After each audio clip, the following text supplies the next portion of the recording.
From lumber to chlorine, chicken to cat food. By now, you've heard product shortages are back or never really left. We're paying our people overtime to get the same job done.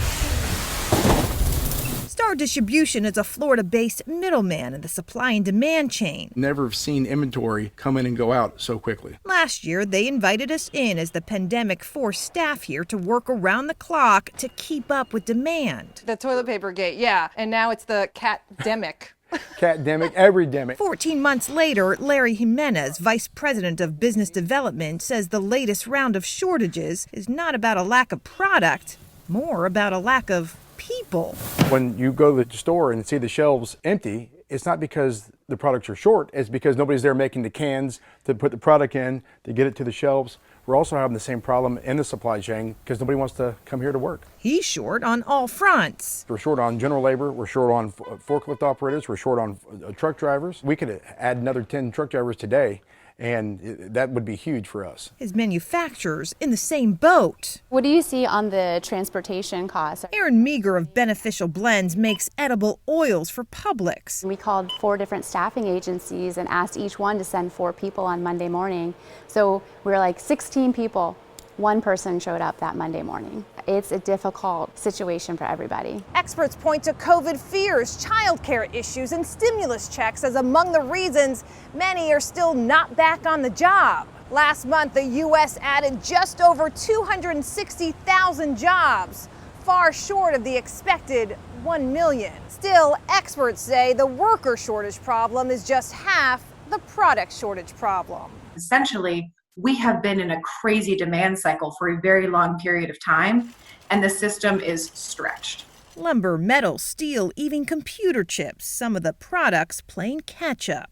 Ultimately, am I going to end up paying more? A portional answer to that question is yes, but normally there are also checks within the market of how much can you really pay. Seshkin Askul, a supply chain expert at USF, believes it will take another 12 to 18 months for the supply chain to settle down. And everyone agrees, expect more bumps along the way. Luckily, it's just chlorine and not beer. Right, but eventually will it be beer? Well, it is. Well, because aluminum, that's one that they're really hurting in. At Tampa General Hospital,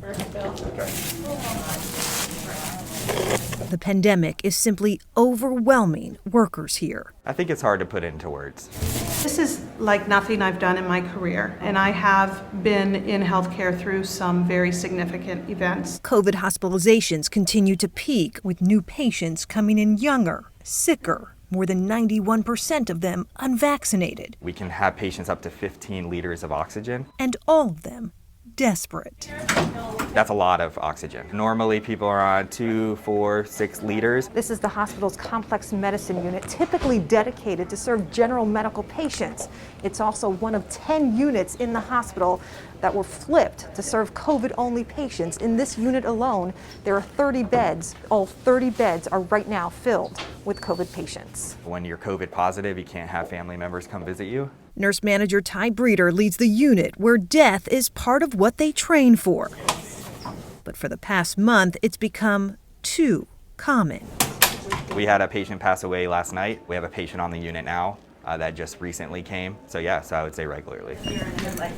Around the hospital, death to a single disease is shattering records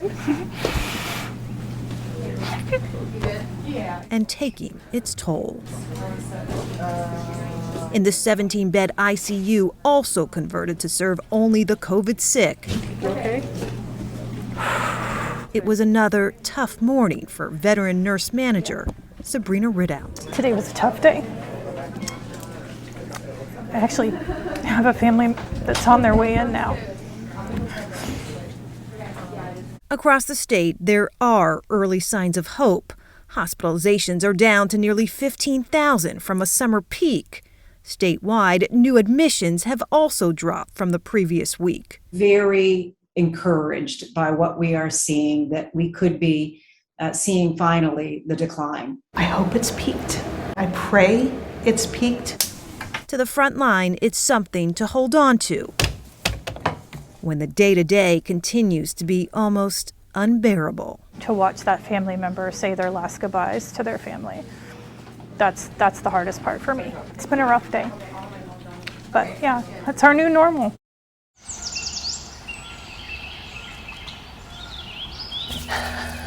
It's going to be 11 years. October 14th. Yes. 11 years, almost to the day, since Janie Duval del Rosario has seen her daughter. I am living day by day.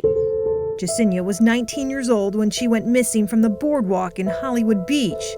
According to her mom, she told cousins she was going for ice cream. It's like the earth opened up and swallowed her alive. Jacinia's case has been cold ever since. Her name posted in a number of databases for missing people nationwide, including this one, the National Missing and Unidentified Person System, also known as NamUs. It's a federally funded online database for missing, unidentified, or unclaimed persons in the U.S., and often described by cold case experts as law enforcement's most effective and accurate missing persons database. The problem: people just aren't using it. Dr. Erin Kimmerly is a leading expert on cold cases and runs a forensic institute at the University of South Florida. Why it's not mandatory, I don't know. That's a great question. It should be. In an industry plagued by high turnover, for years she's been pushing states to require law enforcement use NamUs as its central database to report the nearly 100,000 people who remain missing in the U.S. Unlike national and state databases law enforcement is currently required to report to, this system lets users post pictures, track DNA, and it can be accessed by anyone at any time, including the public, who often hold the keys to unlocking cold case mysteries. It is huge, and a lot of cases get solved that way because somebody sees something and recognizes, an Afghan blanket or a sweater. To date, 10 states, including New York and California, have passed laws mandating law enforcement use NamUs, while legislation is swiftly moving through Texas and Pennsylvania. Florida remains among the majority of U.S. states that make reporting to NamUs voluntary for law enforcement. It's a win-win situation. This is not a bipartisan issue. Tom McAndrew is an investigator for the Pennsylvania State Police and helped champion the bill that's about to become state law there. There are people at home, they love true crime stories, they love cold case stories. They can go online and work that case themselves and provide that tip to police, and it's work. Why wouldn't a law enforcement agency use NamUs? I don't know. Detective George Lloydgren works cold cases for the Hernando County Sheriff's Department near Tampa, where NamUs has proven to be so much of a success. It's now part of the agency's standard operating procedure when reporting missing person cases. That's millions of people who can view that and look for that individual and doing the work for me.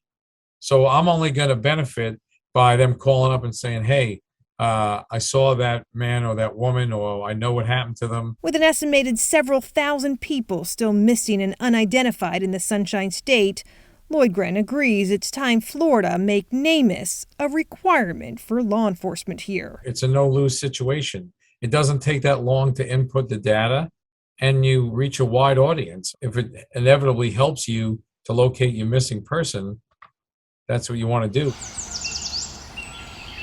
Do you think she's still alive? For Janie Del Rosario, resolve has yet to come. Yes. I pray. Additional pictures posted on NamUs now show what her daughter may look like today. Do you think you'll ever see her again? Images the public can see, giving law enforcement and this grieving mother more eyes to find the daughter who went for ice cream and never returned. We'll have her in prayer that she'll be found. When you go to the same small school with the same small crowd. I was like 5 years old when I met him. For most of your life. I've known him since we were literally 4. By senior year, you expect students to have found their voice. I think I got it, by the way. And not be afraid to use it. A song for the soundtrack of your life. Sean Emmons. Oh boy. Is no exception. Till I Collapse by Eminem. But for this political buff on the school debate team, Natalie, isn't that your top choice? using his voice was never the problem. I'll talk to anybody that will listen. Accepting it. What does your stutter mean to you?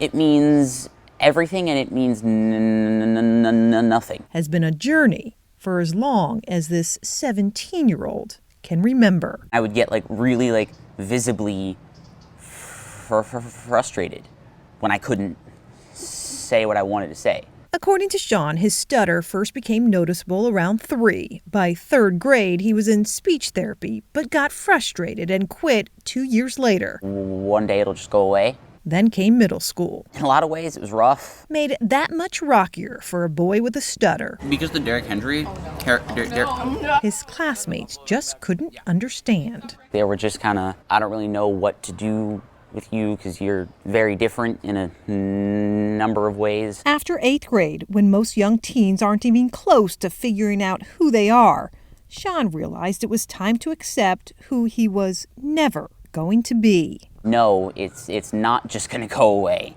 It's going to be here and it's going to continue being as bad as it is for as long as I choose not to do anything about it. So instead of hating his stutter, he made the decision to own it, embrace the voice that for years he couldn't stand, as the voice that makes him stand out. And most recently, inspired him to stand up. I spent most of that time wishing that my stutter would magically disappear. In front of 150 classmates, teachers, and parents, I treated it like a disease. Sean gave his senior class speech I finally accepted my stutter as a part of who I am. in a way only he could. It is our differences that define us, not our similarities. By end, What we have to say matters too. We just take a bit longer to say it sometimes. Thank you. there wasn't a dry eye in the school gym. That's his dad and mom after hearing the speech for the first time with everyone else. Proud. Oh man.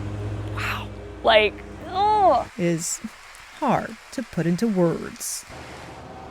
I know all that he went through, and so to see him get through it was awesome.